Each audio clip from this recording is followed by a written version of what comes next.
नमस्कार दोस्तों, स्वागत है आपका आज के इस नई वीडियो में। तो दोस्तों, हम जानेंगे कि नीम करोली बाबा कौन थे। उनकी एक सच्ची घटना पर आधारित कहानी मैं आज आपको सुनाने वाली हूँ। तो दोस्तों, नीम करोली बाबा को चमत्कारिक बाबा कहा जाता है। उन्हें 20वीं सदी का आध्यात्मिक संत, महागुरु और दिव्यदर्शी माना गया है। भक्त बाबा को हनुमान जी का अवतार मानते हैं। बाबा ने अपने जीवन में हनुमान जी के 108 मंदिर बनवाए थे। बाबा का वास्तविक नाम लक्ष्मी नारायण शर्मा था। उनका जन्म उत्तर प्रदेश के अकबरपुर गांव में 1900 के आसपास बताया जाता है। कहा जाता है कि बाबा को 17 साल की आयु में ही ज्ञान विद्या की प्राप्ति हो गई थी। तो दोस्तों, जो लोग नीम करोली बाबा को हनुमान जी का अवतार मानते हैं तो उनके लिए ये कहानी बहुत ही दिलचस्प है। तो दोस्तों, कहानी शुरू करने के पहले मैं आपको बता दूं कि अगर आपने चैनल को सब्सक्राइब नहीं किया है तो अवश्य करिएगा। तो चलो दोस्तों, कहानी शुरू करते हैं। ये बात है करीब 95 साल पहले की। राजस्थान के अलवर इलाके में एक गडरिया भेड़ चराते हुए जंगल में चला गया। अचानक किसी ने उससे कहा कि यहाँ बकरियां चराना मना है। बातों बातों में पता चला कि वो इलाके का तहसीलदार था। दोनों में बात होने लगी। पता चला कि बहुत कोशिश के बाद भी तहसीलदार को कोई बच्चे नहीं होते थे। गडरिये ने उससे कहा कि आप दौसा के बालाजी हनुमान जी के मंदिर जाकर बेटा मांग लो तो आपको मिल जाएगा। न जाने क्यों तहसीलदार ने उस गडरिया की बात मान ली। उन्होंने हनुमान जी से कहा कि अगर मेरा बेटा हो जाएगा तो मैं उसे इसी मंदिर की सेवा के लिए छोड़ जाऊंगा। इस बात का जिक्र उन्होंने अपनी पत्नी से कभी नहीं किया। मन्नत मांगने के 1 साल के अंदर उन्हें बेटा नसीब हो गया, लेकिन बाप का प्यार आड़े आ गया।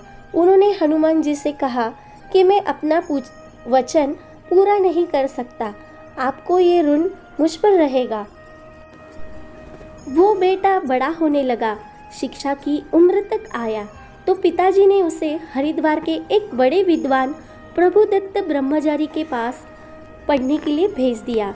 लड़के में अद्भुत क्षमता थी, उसे रामायण कंठस्थ थी। बिना पढ़े वो रामायण का पाठ करने लगा। उसकी ख्याति दूर दूर तक फैल गई और वो साधु सन्यासियों का, बड़े बड़े उद्योगपतियों के घर रामायण पाठ करने लगा। जवान होने पर उसकी शादी भी हो गई। एक दिन देश के बड़े उद्योगपति जुगल किशोर बिरला ने अखबार में विज्ञापन दिया कि दिल्ली के लक्ष्मी नारायण मंदिर यानी बिरला मंदिर में हनुमान जी को रामायण पढ़कर सुनानी है।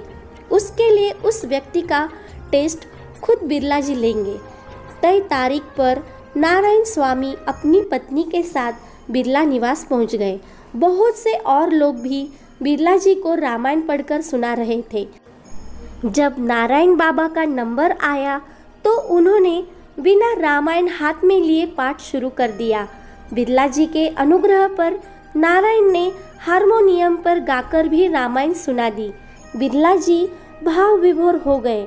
नौकरी पक्की हो गई। सस्ते ज़माने में 350 रुपये की पगार, रहने के लिए बिरला मंदिर, एक कमरा और इस्तेमाल करने के लिए एक कार भी नारायण को भी दे दी। जीवन बेहद सुकून और आराम का हो गया। रुपया, पैसा, शोहरत और देश के सबसे बड़े उद्योगपति से नज़दीकिया। बिरला जी के गुरु चमत्कारी संत नीम करोली बाबा जैसे ही वृंदावन से दिल्ली आए तो बिरला जी ने उन्हें प्रसन्न करने के लिए नारायण बाबा का एक रामायण पाठ रख दिया। बिरला जी ने नीम करोली बाबा से कहा कि एक लड़का है जो रामायण गाकर सुनाता है। नीम करोली बाबा ने कहा, मुझे भी उस लड़के से मिलना है। जैसे ही नारायण बाबा कमरे में गए तो नीम करोली बाबा ने कहा, तेरे बाप ने हनुमान जी से धोखा किया है। नारायण बाबा अपने पिता के खिलाफ कुछ भी सुनने को तैयार नहीं थे, लेकिन तय हुआ अगर नीम करोली बाबा की बात सच्ची है तो वो उन्हें गुरु रूप स्वीकार कर लेंगे। तभी के तभी नारायण बाबा अलवर रवाना हो गए और अपने पिता से कहा कि एक संत आपको हनुमान जी का ऋण बता रहा है और आपको धोखेबाज भी। नारायण बाबा के पिता ने कहा कि वो संत हनुमान जी ही हो सकते हैं, क्योंकि ये बात तो सिर्फ उन्हें ही पता है।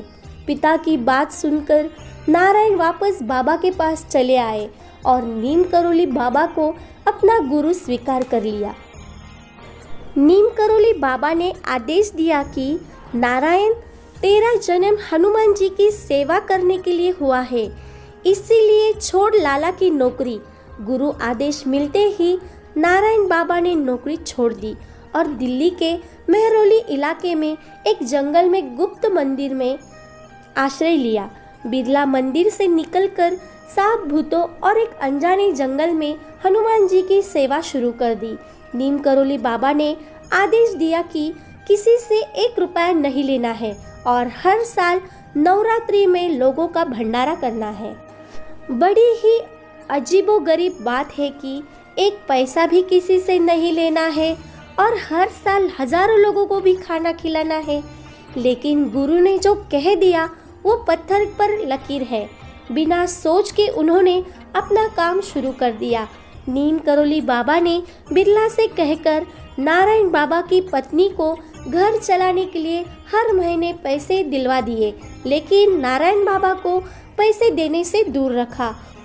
1969 से आज तक इस मंदिर से हर साल 2 बार नवरात्रि में हजारों लोग भंडारा खाकर जाते हैं। किसी को आज तक इस मंदिर में पैसे चढ़ाते नहीं देखा गया, लेकिन हाँ, प्रसाद पाते सबको देखा है। नारायण बाबा आज 94 साल के हो गए हैं, लेकिन गुरु सेवा में आज भी लगे हैं और चाहते हैं कि कम ही लोग उनसे मिलने आए। तो ये थी दोस्तों नीम करोली बाबा की सच्ची घटना पर आधारित एक कहानी। ये कहानी आपको कैसी लगी हमें कमेंट करके ज़रूर बताइएगा। तो जल्द ही मिलते हैं एक नए वीडियो के साथ। तब तक के लिए जय श्री राम, जय हनुमान।